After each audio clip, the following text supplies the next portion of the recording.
திமுக தொண்டர் வயது 90ங்கிறாரு. அவர் அறிவாலயத்துக்கு வந்திருக்கார்.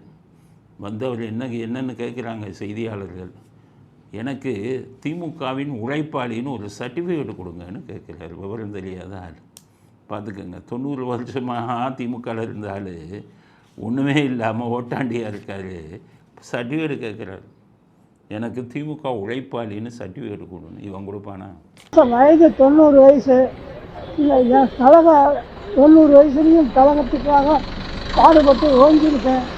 எனக்கு தலைவர்கிட்ட இருந்து ஒரு உழைப்பாளிங்கிற கழக உழைப்பாளிங்கிற சான்றிதழ் வேண்டுமாறு பணியுடன் கேட்டுக்கொள்கிறேன். திமுகவில் விசுவாசமாக இருந்தவனுக்கு எவனுக்கு என்ன செஞ்சுருக்காங்க?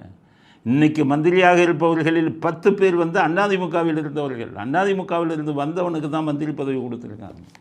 இன்றைக்கி செந்தில் பாலாஜி யார்? இவ்வளவு கமிஷனையும் வாங்கி கொடுக்குறாள். திமுகவை சேர்ந்தவரா? திமுகவுக்காக பல வருடங்கள் உழைத்தவரா? நேற்று வரை அதிமுகவில் இருந்தவர், அப்புறம் டிடிவி தினகரனிடம் சேர்ந்தவர்.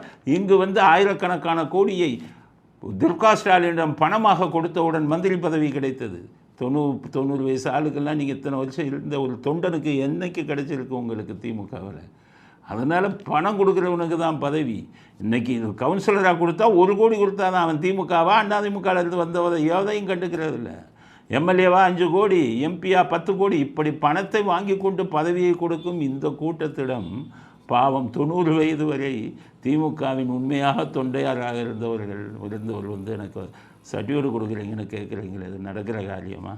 ரெண்டாவது, இந்த மாதிரி சர்டிஃபிகேட் வாங்கினாலே உங்களுக்கு கேவலம். நீங்கள் திமுகவில் மெம்பராக இருக்கானாலே படு கேவலம். காரி துப்புறம் அவ்வளோ பேரும் கட்சிக்காரன். நீங்கள் பாவம் 90 வயசில் வந்து இதை கேட்கலாமா? பல விஷயங்கள் அங்கே நடந்த விஷயங்கள் எல்லாம் கட்சிக்காரர்களுக்கு மதிப்பில்லை.